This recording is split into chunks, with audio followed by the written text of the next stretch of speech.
Welcome back students. आज हम आगे के 5 क्वेश्चन को डिस्कस करते हैं। ये मैं आपको नवंबर 2020 का यूजीसी नेट जेआरएफ का प्रीवियस ईयर क्वेश्चन पेपर करवा रहा हूँ। ठीक है, पहले 5 क्वेश्चन हमने पहली वीडियो में कंप्लीट कर लिए थे। आज अगले 5 क्वेश्चन को हम इस वीडियो में कंप्लीट कर लेंगे। ठीक है, क्वेश्चन नंबर 6 है, who among the following criticised Margaret Mead study on Samoa society. आपकी 4 चॉइस हैं, Ruth Benedict, Edward Sapir, Derek Freeman and Eleanor Burke Leacock. ठीक है, तो इसका आंसर बनता है डेरेक फ्रीमैन। तो पहले आपको मार्गरेट मीड के बारे में पता होना चाहिए। Margaret Mead American cultural anthropologist थी। वो उन्होंने जो फील्ड वर्क ये स्टडी कंप्लीट करी थी, ये 1925 में करी थी, और इसके ऊपर इन्होंने बुक लिखी थी 1928 में, जिसका नाम था coming of age in Samoa.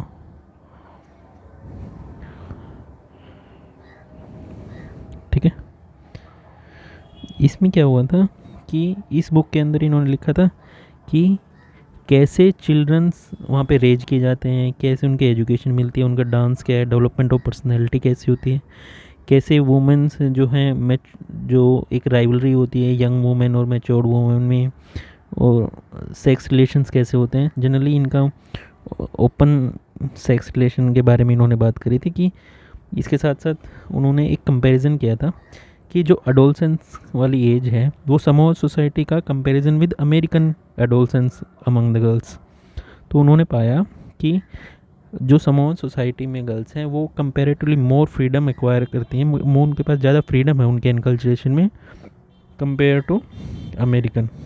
हम इनकी स्टडी को नेचर वर्सेस नर्चर में भी बांटते हैं, nature versus nurture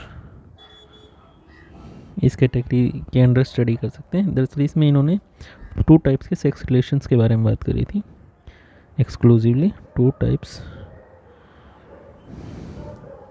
of sex relations. ठीक है, एक होता मतलब लव अफेयर्स के बारे में, दूसरा अडल्ट्री के बारे में, अडल्ट्री। ठीक है, इसमें एक आपको टर्मिनोलॉजी याद रखनी है। जो यहाँ इस गांव के जो चीफ होते थे, समोआ के जो चीफ होती थी, उनकी डॉटर जो होती थी एक टाइटल एक्वायर करती थी, तोपू। इसके अंदर ये था कि इनको वर्जिन होना चाहिए था, वर्जिनिटी रिक्वायर्ड थी इस टाइटल को एक्वायर करने के लिए। ठीक है, ये आपसे क्वेश्चन में पूछ सकते हैं। अब जैसे कि आपकी थर्ड चॉइस है एडवर्ड सेपियर, रूथ बेनेडिक्ट। ये दोनों ही हमारे मार्गरेट मीड की लाइफ से रिलेटेड हैं। वो कैसे हैं, जैसे फ्रेंच बोअस जो थे एंथ्रोपोलॉजिस्ट, वो टीचर हैं आपके रूथ बेनेडिक्ट के। रूथ बेनेडिक्ट की स्टूडेंट हैं मार्गरेट मीड। इसके अंदर ही मार्गरेट मीड ने स्टडी करी है। ठीक है, इसके स्टूडेंट ये हैं, इसके स्टूडेंट ये हैं।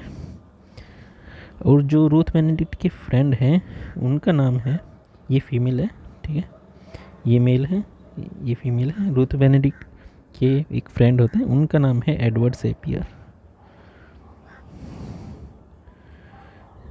उनकी पर्सनल लाइफ के बारे में अगर आप विकिपीडिया पे देखोगे तो ऐसा कहा जाता है कि इनका एडवर्ड सेपियर के साथ एक अफेयर रहा था, जो कि बाद में वो जब वो समोआ की तरफ मूव कर गई थी तो उसका अफेयर ख़त्म हो गया था।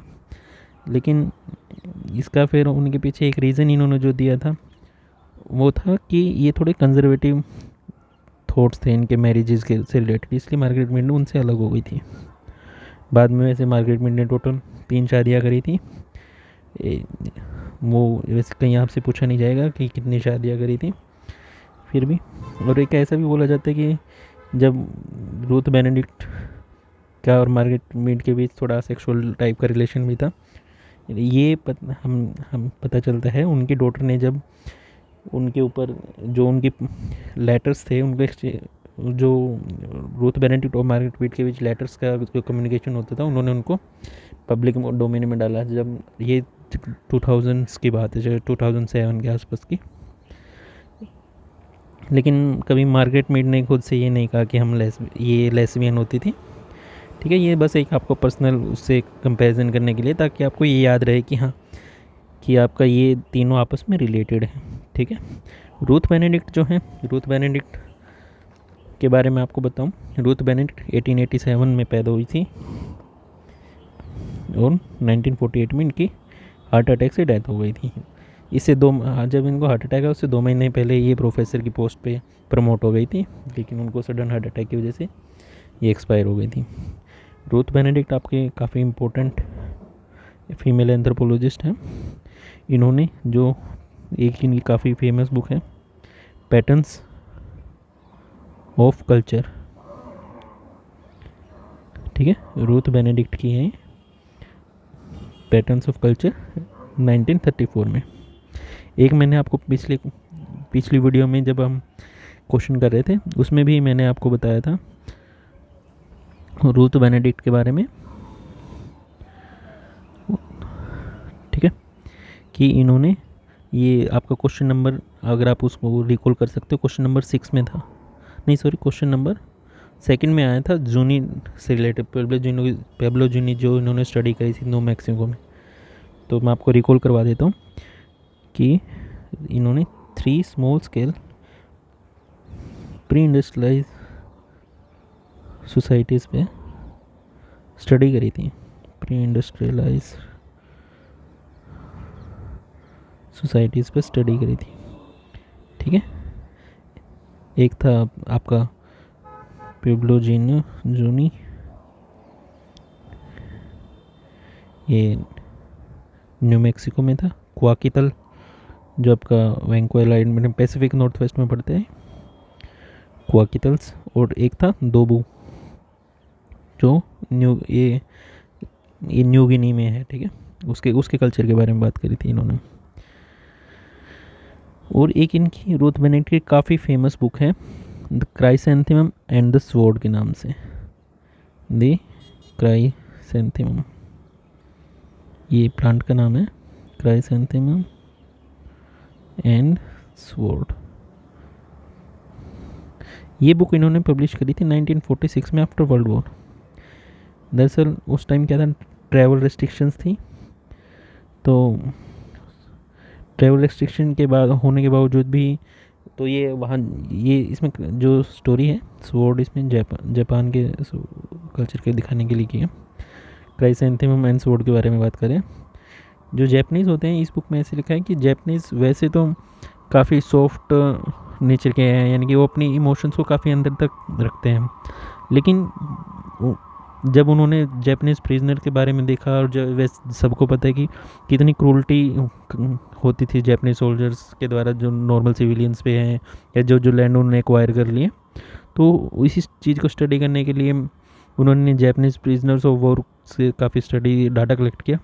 तो उनको पता चलता है कि जैसे उनका एनकल्चरेशन होता है कि उनको अर्ली एज में ही उनके इमोशंस को दबा के रखना होता है, लेकिन जब वो आर्मी में होते हैं और जब वो अपोनेंट से डील करते हैं तो तभी उनका एग्रेशन सारा बाहर आता है, इसलिए वो काफ़ी सारी क्रूअल्टी की काफ़ी लेवल्स को पार कर जाते हैं, यानी कि बहुत क्रूल मानते हैं इनको। अगर आपने इनकी जब वर्ल्ड वॉर 2 के बारे में हिस्ट्री में पढ़ोगे, तो जब इन्होंने चाइना पे और नीचे अपने साउथ ईस्ट एशिया पे अटैक किया था, तो काफ़ी हॉरर वाला इवेंट था वो, ठीक है। उस टाइम जापान के रूलर, अगर वैसे कहीं आपको याद रहे, हिरोहितो थे, हिरोहितो ये नाम था उनका, ठीक है। ये अपने मैंने आपको बता ही दिया है, एडवर्ड सेपियर के फ्रेंड होते थे इस क्वेश्चन में। वैसे ये जो आपकी ये चॉइस है एलेनोर बुर्क लिकोक, ये जो है ये फेमस हैं अपनी मिथ्स ऑफ मेल डोमिनेंस, और एक और इनकी पब्लिकेशन है the Montagnais hunting territory and fur trade, hunting territory and fur trade. ये इन्होंने तब पब्लिश की थी जब ये अपने हस्बैंड के साथ पेरिस में ट्रैवल कर रही थी। उनके हस्बैंड एक फ़िल्म मेकर थे, तो उसी दौरान ये उन जो वहाँ पे वर्कर्स हैं उनके साथ कांटेक्ट में आई, और इन्होंने वहाँ पे जो ट्राइब थी, मतलब जो पीपल्स जिन्होंने स्टडी करी थी, उसका नाम था नास्कापी पीपल। इन पे इन्होंने स्टडी करी थी। ठीक है, पेरिस में जगह है। अपने नेक्स्ट क्वेश्चन पे बढ़ते हैं। Question number 7। Ronald Inden demonstrated the relevance of orientalist critique of South Asian studies in his book. तो हमें इसमें बताना है कि रोनाल्ड इंडन ने जो ओरिएंटलिस्ट का जो क्रिटिक होता है साउथ एशियन स्टडी की, उसकी रेलेवेंस लिखी थी, वो कौन सी बुक में लिखी थी? आपकी चॉइस है anthropology and colonial encounter, orientalism, anthropology as cultural critique and imagining India. तो इसका आंसर है imagining India.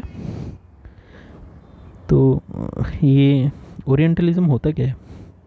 Orientalism first time एक बुक है, आपको पता होना चाहिए, आपकी जनरल नॉलेज के लिए भी काम आएगा काफ़ी।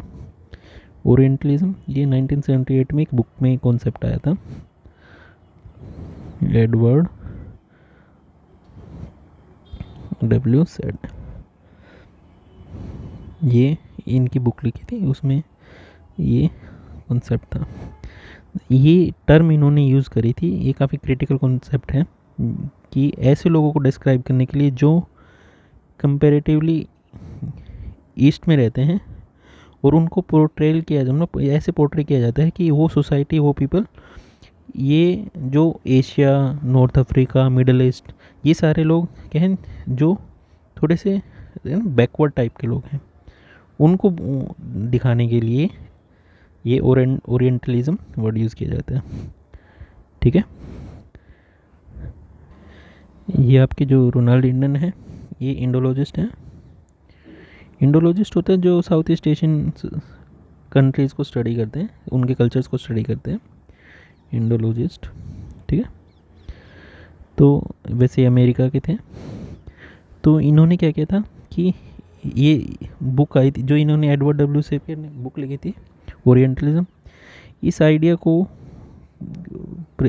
से मतलब थोड़ा मोटिवेट होके उन्होंने स्टार्ट किया था critical investigation of social scientific knowledge. आपको लिखता हूँ, क्रिटिकल इन्वेस्टिगेशन शुरू करी थी इन्होंने इसके social scientific knowledge, scientific knowledge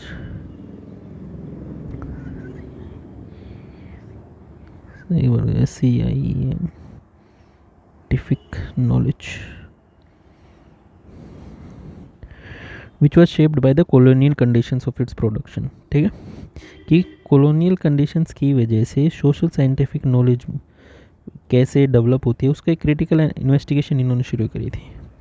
जो इन्होंने बुक लिखी है इमेजिनिंग इंडिया, इस बुक में इन्होंने बताया था कि जो ज़्यादातर इंडियंस ने जो ट्रीटमेंट होता है उनका कॉलोनिस्ट के द्वारा, वो काफ़ी बेकार ट्रीटमेंट होता है और वो उनके जो क्रेडिट्स हैं उनको कभी देते नहीं हैं।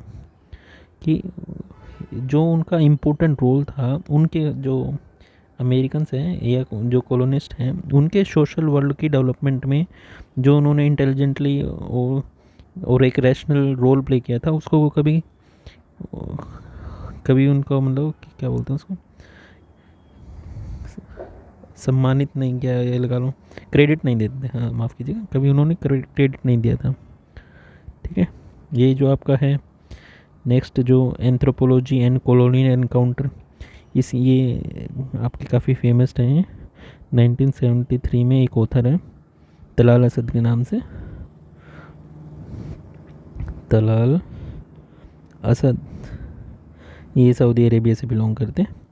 इसमें इन्होंने पॉलिटिकल स्ट्रक्चर लिखी थी कबाइश लोगों के लिए। ये नॉर्थ सूडान में है, कबाबिश नॉर्थ सूडान में। इनके इन्होंने पॉलिटिकल स्ट्रक्चर के बारे में बताया था 1970s में। ठीक है,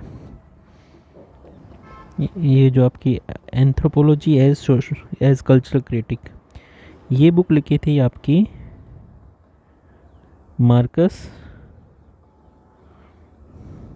जॉर्ज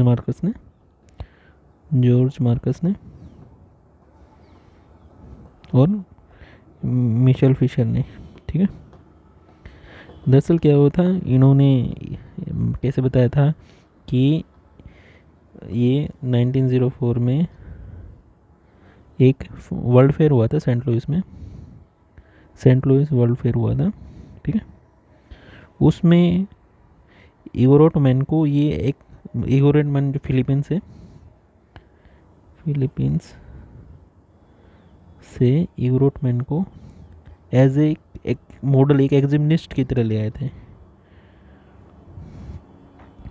तो इसी चीज़ को इन्होंने इसमें एक्सप्लेन किया कि ये ऐसा नहीं करना चाहिए, एक कल्चरल क्रिटिक की तरह इन्होंने इस बुक में एक्सप्लेन किया था।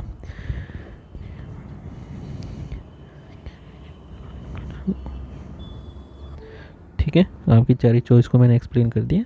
ये मैं आपको बीच बीच में इसलिए बताता रहता हूँ एडिशनल इन्फॉर्मेशन, ताकि आपको थोड़ा सा रेलेवेंस भी समझ आए, कुछ आपका बैकग्राउंड भी क्लियर होता जाए सब्जेक्ट से रिलेटेड।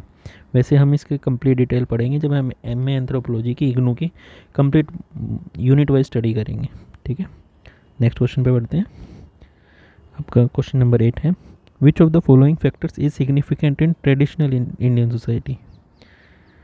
अब ये तो सभी को पता है कि ट्रेडिशनल इंडियन सोसाइटी के क्या क्या फीचर होते थे। जैसे हमारी कल्चरल नॉलेज क्या थी, हमारा ज्योग्राफी कैसी थी, caste, religion, language, races, ethnicity, ये सारी आपकी ट्रेडिशनल इंडियन सिटीज़, मतलब जो बोलते हैं ना शहर, ट्रेडिशनल इंडियन सिटीज़ की सोसाइटीज़, सिटीज़ को आप सोसाइटीज़ बोल सकते हैं, ये हमारी ट्रेडिशनल इंडियन सोसाइटीज़ के फीचर्स होते थे।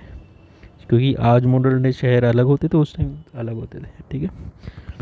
तो अब लैक ऑफ फैमिलीज़म ऐसा तो नहीं था, फैमिली तो हमारे बहुत ज़्यादा जोर दिया जाता था। एटमाइजेशन होता है, न्यूक्लियकरण होना, मतलब कि फैमिली छोटे होते जाना, ये तो मॉडर्न कॉन्सेप्ट है, ये ट्रेडिशनल तो नहीं है।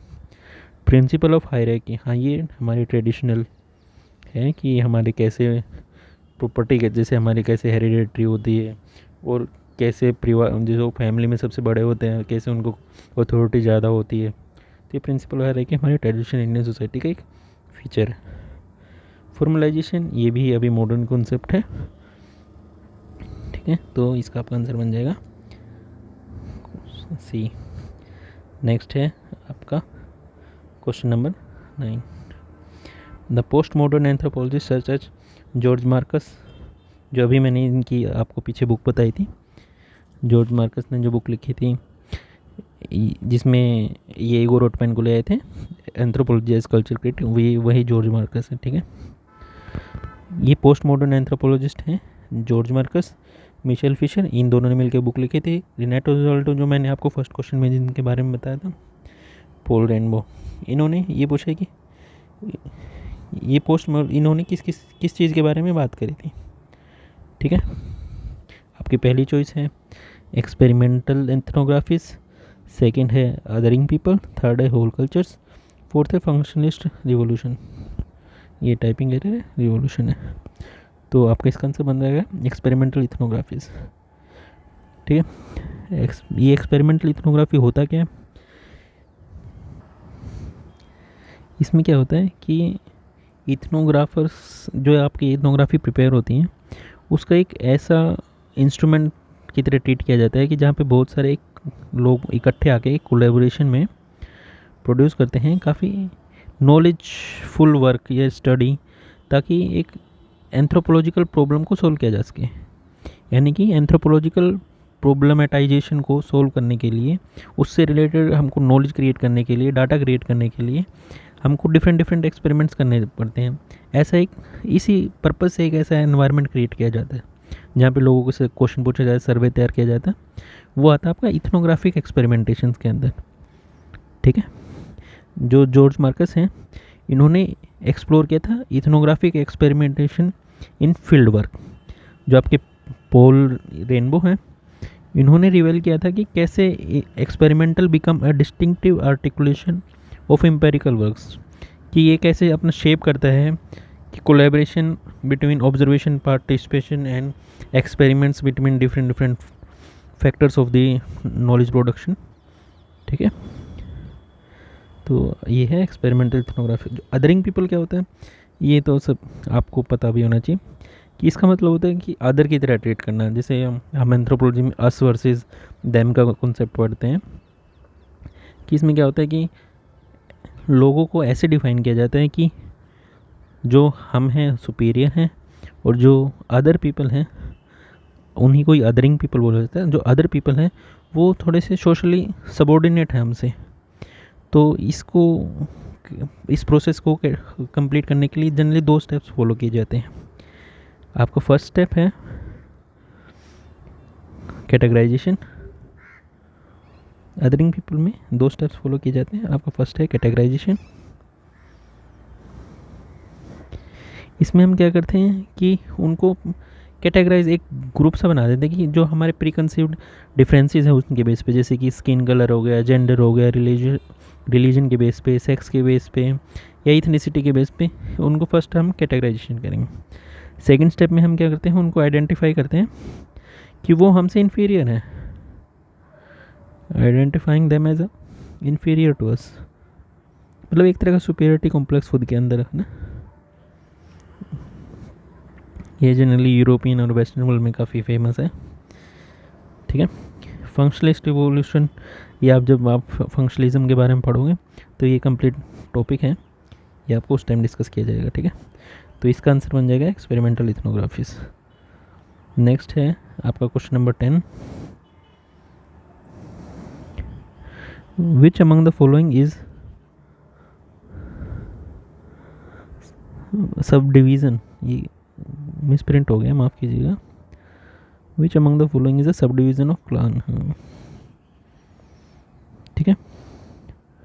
अब ये आपने पढ़ा हो तो जैसे लीनिएज होता है, फिर ऊपर उनके ग्रुप को क्लान बोलते हैं, उसके ग्रुप को फेरेटरी बोलते हैं, फिर ये मोइती आता है।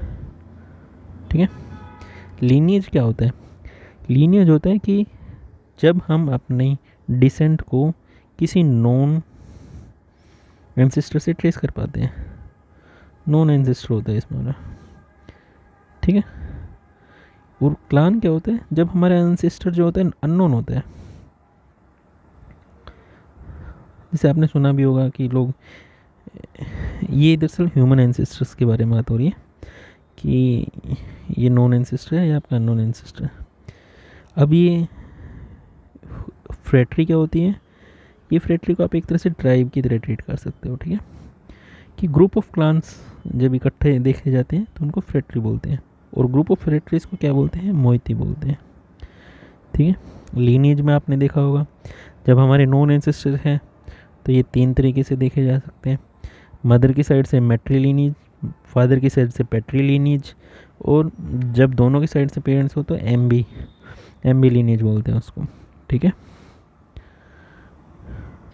आपके जो फेरेटरी बनने के लिए, ट्राइब बनने के लिए कम से कम 2 क्लान का होना जरूरी है, 2 से ज़्यादा कितने भी हो। ठीक है। आज के लिए 10 क्वेश्चन नंबर 6 से 10 कंप्लीट हो गए। अगली वीडियो हम 11 से 15 करेंगे। अगर किसी वीडियो में क्वेश्चन थोड़े छोटे हो गए एक्सप्लेनेशन में तो उसमें हम ज़्यादा क्वेश्चन इंक्लूड करेंगे। और हम जल्दी कोशिश कर रहे हैं कि आपके इग्नू की जो एमए की हमने बात करी थी आपको पढ़ाने के लिए कंप्लीट बुक्स यूनिट वाइज, उसको भी जल्दी शुरू किया जाए। आज की क्वेश्चन वीडियो के लिए इतना ही। वीडियो देखने के लिए बहुत बहुत धन्यवाद। ठीक है।